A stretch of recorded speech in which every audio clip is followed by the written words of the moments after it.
Hello everyone and welcome back to Kartik biology classes. तो आज बेटा हम लेके आए हैं क्लास 11th बायोलॉजी का जो किंगडम मोनेरा हमारा चैप्टर है। उस चैप्टर का नेक्स्ट टॉपिक है हमारा एक्टिनोमाइसीट्स एंड आर्की बैक्टीरिया।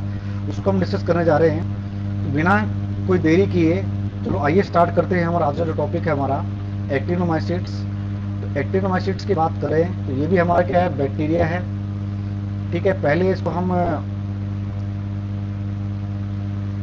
फंजाई के अंदर रखा गया था, कंफ्यूज हो गए थे। क्यों ऐसा क्यों हुआ था? क्योंकि ये एक तरह का माइसीलियम स्ट्रक्चर होता है, माइसीलियल स्ट्रक्चर होता है, जिसके कारण इसको कंफ्यूज हो गए थे कि ये एक तरह की फंजाई है। मगर जब डिटेल स्टडी की गई तो पता चला कि this is not a fungi, it is a bacteria. ठीक है, एक तरह का बैक्टीरिया है, फंजाई नहीं है, जो कि फंगस को क्या करती है, रिजेंबल करती है। फंगस जैसा ये बैक्टीरिया दिखता है दिखने में, इसलिए इसको क्या है, कंफ्यूज हो गए थे। इसको मान लिया गया था कि एक तरह की क्या है, फंगस है। तो आइए स्टार्ट करते हैं बेटा। तो जो एक्टिनोमाइसीट्स होती हैं इन्हें हम माइसीलिया बैक्टीरिया कहते हैं, माइसीलियल बैक्टीरिया। माइसीलियल बैक्टीरिया क्यों कहते हैं? क्योंकि इनकी बॉडी होती है वो माइसीलियल टाइप की होती है। फंगस के अंदर आपको क्या माइसीलिया देखने को मिलेगा, इस तरह का माइसीलिया देखने को मिलता है, इसीलिए इसे क्या कहते हैं, माइसीलियल बैक्टीरिया कहते हैं। और ये क्या करते हैं, रेडियल कॉलोनीज फॉर्म करते हैं कल्चर के अंदर।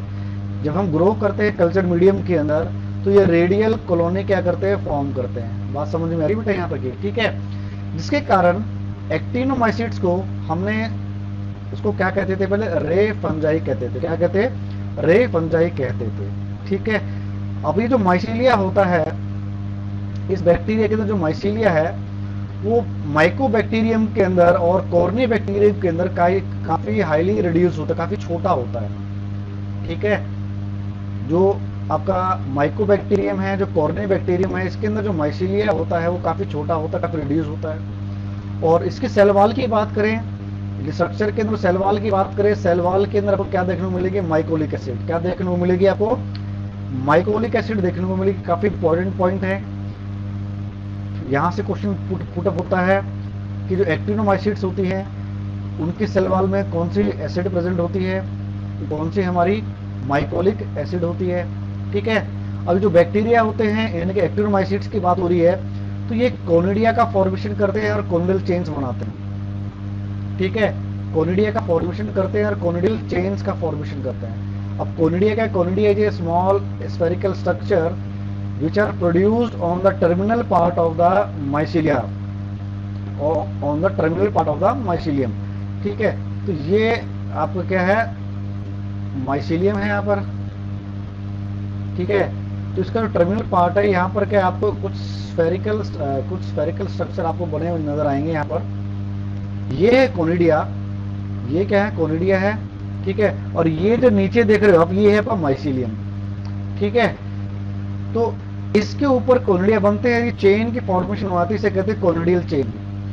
और जिसके ऊपर ये कोनिडिया बन रहे हैं इन्हें कहते हैं कोनिडियोफोर। ठीक है, अब हम बात करें रिप्रोडक्शन की, तो रिप्रोडक्शन इनमें होती है थ्रू फ्रेगमेंटेशन।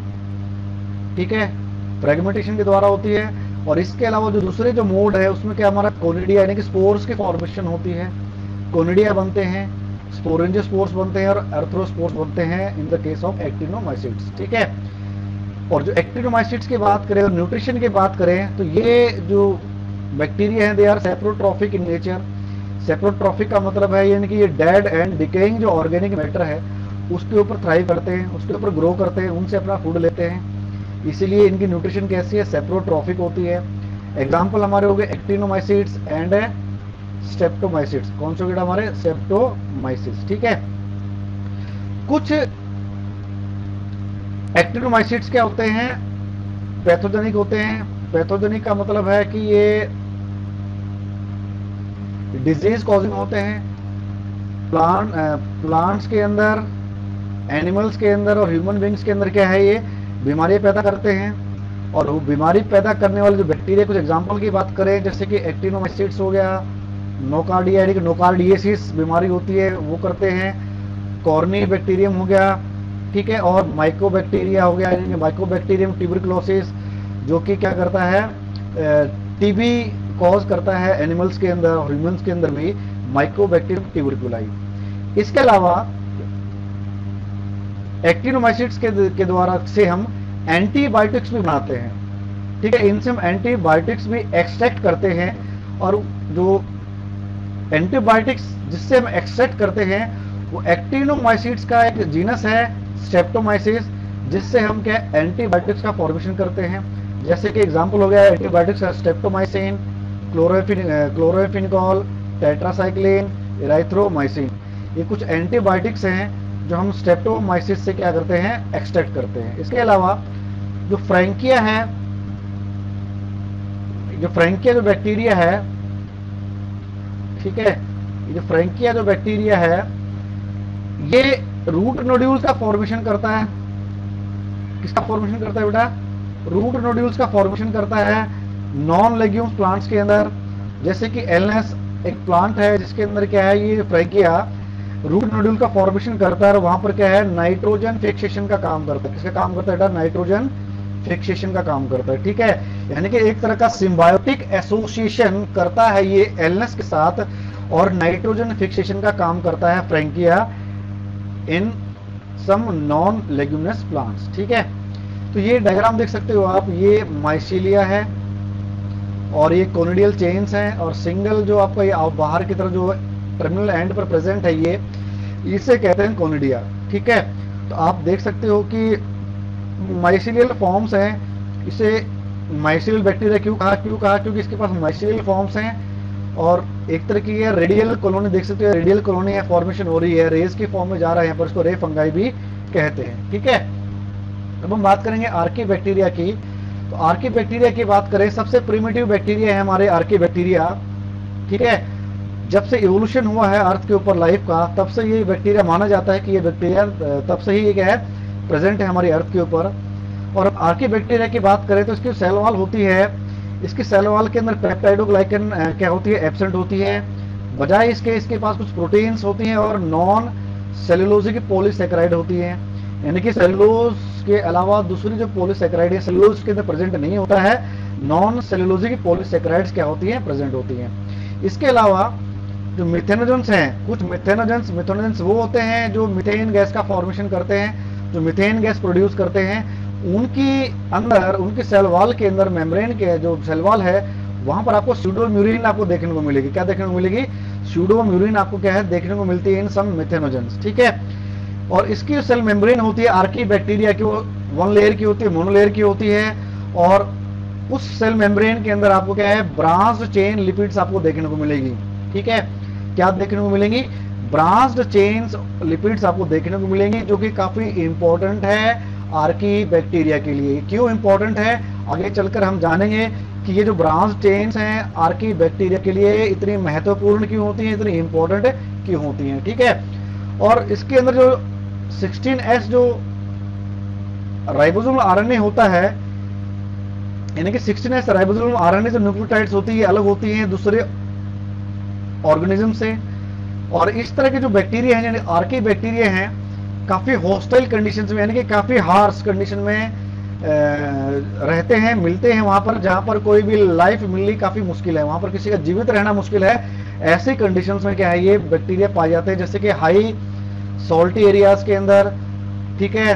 सॉल्ट जो मार्शिस यानी कि ऐसी दलदली इलाके जहां पर क्या नमक की मात्रा ज्यादा है, और काफी गर्म जो सल्फर के जो झरने हैं, पानी के झरने जिसके अंदर सल्फर की कंसंट्रेशन ज्यादा है, वहां पर आपको देखने को मिलेंगे, ठीक है। आर्की बैक्टीरिया को दो कैटेगरी में डिवाइड करते हैं, obligate anaerobes and facultative anaerobe. यानी कि ये ऐसे आर्की बैक्टीरिया जो क्या है बेटा, अंडर एनारोबिक कंडीशंस में टोटली एनारोब होते हैं। कैसे होते हैं? टोटली एनारोब्स होते हैं। और कुछ बैक्टीरिया ऐसे होते हैं आर्की बैक्टीरिया के अंदर जो ऑक्सीजन के प्रेजेंस में भी क्या सर्वाइव कर सकते हैं, ठीक है। ओब्लिगेट और facultative type of Archie bacteria. अब हम बात करेंगे टाइप्स ऑफ बैक्टीरिया की। तो सबसे पहला हमारा है मिथेनोजेंस। कौन सा बेटा हमारे यहाँ पर? मिथेनोजेंस की बात करेंगे। ऐसे बैक्टीरिया, जैसे कि पहले बताया था मैंने, ऐसे बैक्टीरिया जो मिथेन गैस का फॉर्मेशन करते हैं उन्हें कहते हैं मिथेनोजेंस। और ये स्ट्रिक्टली एनारोबिक होते हैं, यानी कि ये सिर्फ अंडर और in the absence of oxygen he survive कर सकते हैं, ऑक्सीजन के प्रेजेंस में सर्वाइव नहीं कर सकते हैं। इस तरह के जो बैक्टीरिया हैं आपको कहाँ देखने को मिलते हैं? फॉर एग्जाम्पल की बात करें, सिंपल सा एग्जाम्पल है जो बायोगैस प्लांट हैं, इनके बारे में आपने सुना होगा, तो वहां पर आपको देखने को मिलेंगे आपको ये बैक्टीरिया, कौन से? मिथेनोजेंस, ठीक है। और ये क्या करते हैं, जो फॉर्मिक एसिड है और जो कार्बन डाइऑक्साइड है इसको मीथेन में कन्वर्ट करते हैं with the help of hydrogen, with the help of hydrogen. जैसा कि मैंने आपको बताया था कि ये कैसे बैक्टीरिया हैं, मिथेनोजेंस हैं, जो मीथेन गैस का फॉर्मेशन करते हैं। तो ये क्या करते हैं, मार्शी एरियाज के अंदर फॉर्मिक एसिड को, कार्बन डाइऑक्साइड को कन्वर्ट करते हैं मीथेन में हाइड्रोजन की मदद से, ठीक है। और ये टोटली क्या होते हैं, इनके न्यूट्रिशन की बात करें तो ये क्या होते हैं, ऑटोट्रोफिक होते हैं। कैसे होते हैं? ऑटोट्रोफिक टाइप ऑफ बैक्टीरिया होते हैं। एग्जांपल की बात करें मिथेनोजेंस की तो मिथेनोबैक्टीरियम हो गया, मिथेनोकोकस हो गया, ठीक है। कुछ methanogen archaebacteria live as symbiont. कुछ बैक्टीरिया कैसे रहते हैं? सिम्बायोंट की फॉर्म में रहते हैं। किस फॉर्म में रहते हैं बेटा? सिम्बायोंट की फॉर्म में रहते हैं। किस फॉर्म में रहते हैं बेटा? सिम्बायोंट की फॉर्म में रहते हैं, ठीक है। सिम्बायोट का मतलब है कि किसी दूसरे जीव के साथ रहते हैं, दोनों को फायदा होता है, ऐसा जो रिलेशनशिप होता है उसे कहते हैं सिम्बायोटिक रिलेशनशिप, ठीक है। फॉर एग्जांपल जो मिथेनोबैक्टीरियम है, जो मिथेनोबैक्टीरियम है आपको कहाँ देखने को मिलेगा? जो र्यूमेंट्स होते हैं, रूमिनेंट्स होते हैं, यानी कि हर्बीवोर्स की बात हो रही है, जैसे काऊ है, बफेलो है, इनके रूमेन के अंदर या फिर जो का फर्स्ट चैम्बर होता है स्टमक के, वहां पर देखने को मिलते हैं, जो सेलुलोज को डाइजेस्ट करने का काम करते हैं, ठीक है। यानी कि जो हर्बीवोर्स होते हैं उनके जो फूड होता है उनके अंदर सेलुलोज की मात्रा ज़्यादा होती है, उसको डाइजेस्ट करने का काम करते हैं। उसको रहने, मिथेनोबैक्टीरियम को वहाँ रहने को जगह मिलती है और उसके बदले में क्या करते हैं, वो सेलुलोज को डाइजेस्ट करने का काम करते हैं। इसीलिए क्या है, ये सिम्बायोटिक होते हैं। नेक्स्ट हमारे पास है हेलोफाइल्स, ठीक है। हेलोफाइल्स बैक्टीरिया, ऐसे बैक्टीरिया जो हाई सॉल्ट कंसंट्रेशन के अंदर रहते हैं, ऐसे बैक्टीरिया जो नमकीन, जहां पर क्या नमक की मात्रा, ऐसी जमीन, ऐसी मिट्टी, ऐसा पानी जिसका जहां पर क्या है नमक की मात्रा ज्यादा होगी, वहां पर सरवाइव करते हैं। और वो जो कंसंट्रेशन है नमक की वो कितनी होगी? 2.5 से लेकर 5.0 मोलल कंसंट्रेशन होगी सॉल्ट की।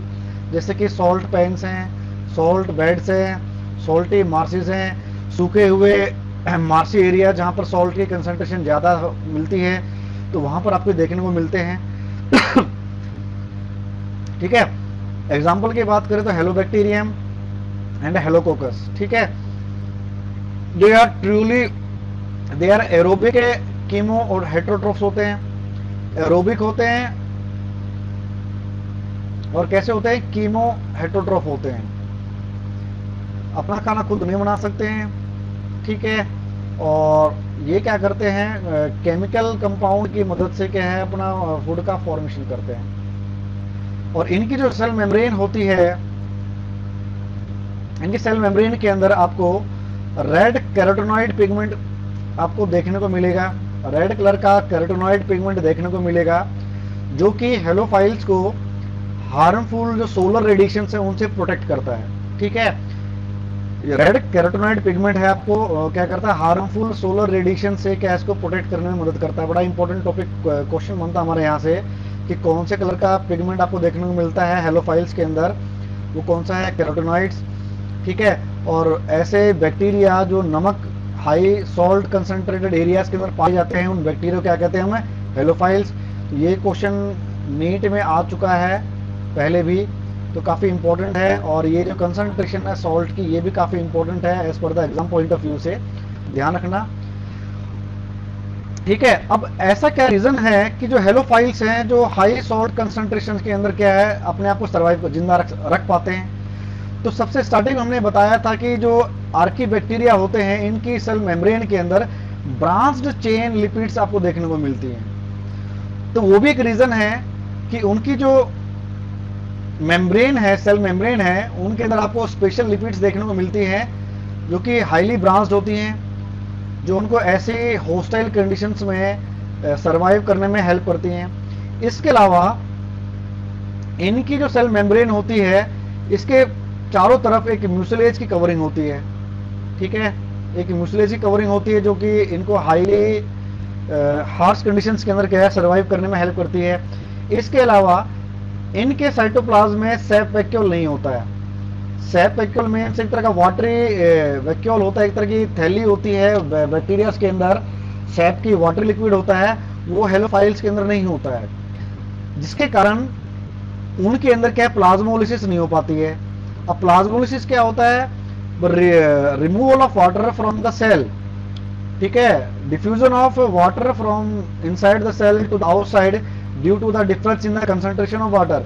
बाहर सॉल्ट की कंसंट्रेशन ज्यादा है और अंदर क्या सेल के अंदर सॉल्ट की कंसंट्रेशन कम है, यानी कि लिक्विड यानी कि जो सॉल्वेंट है वो ज्यादा है, वाटर ज्यादा है। तो होगा क्या, जो वाटर है सेल के अंदर से बाहर आ जाएगा, ठीक है, सेल से बाहर आ जाएगा। ये जो प्रोसेस है जो डिफ्यूजन का वाटर का सेल के अंदर से बाहर जो आने का जो प्रोसेस है, इसे कहते हैं हम प्लाज्मोलिसिस। क्या कहते हैं बेटा, हम प्लाज्मोलिसिस कहते हैं। तो इनके पास सेप वैक्यूल है नहीं तो प्लाज्मोलिसिस होगी नहीं, ठीक है, क्लियर है। अगर प्लाज्मोलिसिस हो जाती है तो क्या है अल्टीमेटली जो बैक्टीरिया वो क्या है डेड हो जाएगा, डाई हो जाएगा, मर जाएगा, ठीक है।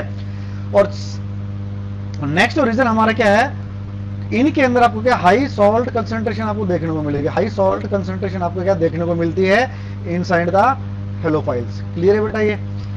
अब हम बात करेंगे लास्ट हमारा जो आर्की बैक्टीरिया है थर्मो एसिडोफाइल। जैसा कि नाम बता रहा है, थर्मो मतलब टेम्परेचर और एसिडो का मतलब है एसिडिक। ऐसे बैक्टीरिया जो हाई टेम्परेचर में भी सर्वाइव कर सकते हैं और हाई एसिडिक कंडीशंस के अंदर क्या है अपने आप को सर्वाइव कर सकते हैं, ठीक है, टॉलरेट कर सकते हैं ऐसे टेम्परेचर को। More than 100 degree Celsius temperature के अंदर भी ये सर्वाइव कर सकते हैं, ठीक है। फॉर एग्जांपल ऐसे जो बैक्टीरिया देखने को मिले हैं थर्मोएसिडिक बैक्टीरिया, जो कि जो आपका वोल्केनो होता है, वोल्केनो का जो क्रेटर होता है, जो लावा जहां पर प्रेजेंट होता है, वहां पर भी क्या है बैक्टीरिया देखने को मिलते हैं। आप सोच सकते हो कि ये कितने हार्श कंडीशंस के अंदर ये बैक्टीरिया सर्वाइव कर सकते हैं, कितने हार्श कंडीशंस को, कितने हाई टेम्परेचर को ये टॉलरेट कर सकते हैं, ठीक है। जनरली आपको ये देखने को मिलेंगे कहां पर,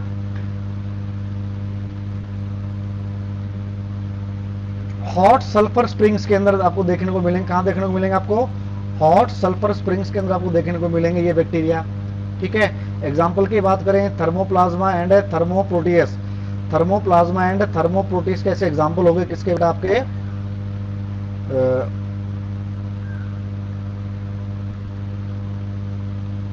थर्मोप्लाज्मा एंड थर्मोप्रोटियस एग्जांपल किसके हो गए बेटा आपके, ये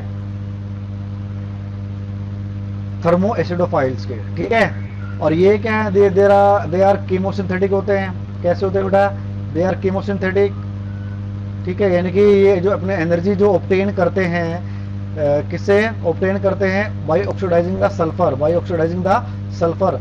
सल्फर को ऑक्सीडाइज करके जो एनर्जी ये प्रोड्यूस करते हैं, उस एनर्जी से क्या करते हैं, अपना फूड का क्या करते हैं बेटा, ये सिंथेसिस करते हैं, ठीक है। इसीलिए जो थर्मो एसिडोफाइल्स होते हैं वो क्या होते हैं, कीमो सिंथेटिक होते हैं, क्लियर है। एरोबिक कंडीशंस के अंदर क्या करते हैं, ये सल्फर को सल्फ्यूरिक एसिड के अंदर क्या करते हैं, ऑक्सीडाइज कर देते हैं, यानी कि सल्फर का ये ऑक्सीडेशन कर देते हैं into sulphuric acid. Under anaerobic conditions की बात करें, ठीक है, अंडर एनारोबिक कंडीशंस की बात करें तो वो क्या करते हैं, सल्फर को हाइड्रोजन सल्फाइड के अंदर रिड्यूस कर देते हैं, ठीक है। यहाँ पर एरोबिक लिखा है, टाइपिंग मिस्टेक है बेटा यहाँ पर। तो एन एरोबिक कंडीशंस के अंदर ये सल्फर को हाइड्रोजन सल्फाइड में क्या करते हैं, रिड्यूस करते हैं। और अंडर एरोबिक कंडीशन वो सल्फर को सल्फ्यूरिक एसिड में क्या करते हैं, ऑक्सीडाइज करते हैं, ठीक है। अब बात आती है कि ये जो थर्मो एसिडोफाइल्स होते हैं ये हाई टेम्परेचर को टॉलरेट कैसे कर जाते हैं, ठीक है। सेम रीजन हमारे यहाँ पर है, क्योंकि इनकी जो सेल मेम्ब्रेन होती है इसके अंदर आपको ब्रांच्ड चेन लिपिड्स देखने को मिलती हैं, जो थर्मो एसिडोफाइल्स को ऐसी एक्सट्रीम कंडीशंस के अंदर क्या है सरवाइव करने में हेल्प करती है। इसके अलावा इनके अंदर कुछ ऐसे एंजाइम्स होते हैं जो हेल्प करते हैं इनको सरवाइव करने में under highly acidic conditions. Highly acidic conditions के अंदर इनको सरवाइव करने में हेल्प करते हैं, ठीक है। वो एंजाइम्स प्रेजेंट होते हैं इन बैक्टीरिया के अंदर, क्लियर है बेटा। यहाँ से समझ गए होंगे कि ये जो एसिडो थर्मो एसिडोफाइल्स हैं, ऐसे highly temperature high acidic condition में सर्वाइव कैसे कर पाते हैं। रीजन समझ गए होंगे, क्योंकि इनकी सेल मेम्ब्रेन होती है, इन मेम्ब्रेन के अंदर आपको ब्रांच्ड चेन लिपिड्स देखने को मिलती हैं। इसके अलावा इनके अंदर कुछ ऐसे एंजाइम्स होते हैं जो इनको हेल्प करते हैं सर्वाइव करने में अंडर हाई एसिडिक कंडीशंस के अंदर। ठीक है, तो आज के लिए बस इतना ही। नेक्स्ट लेक्चर में हम बात करेंगे बेटा माइकोप्लाज्मा के बारे में, और एक पोर्शन लेंगे हम किसका, सिएनो बैक्टीरिया के बारे में बात करेंगे, ब्लू ग्रीन एल्गी के बारे में हम क्या करेंगे, बात करेंगे। तो ऐसे ही लेक्चर के ऐसे ही वीडियोस के लिए बने रहिए मेरे साथ कार्तिक बायोलॉजी क्लासेस के अंदर। नेक्स्ट लेक्चर में फिर मिलते हैं, तो आज के लिए बस इतना ही। Have a nice day.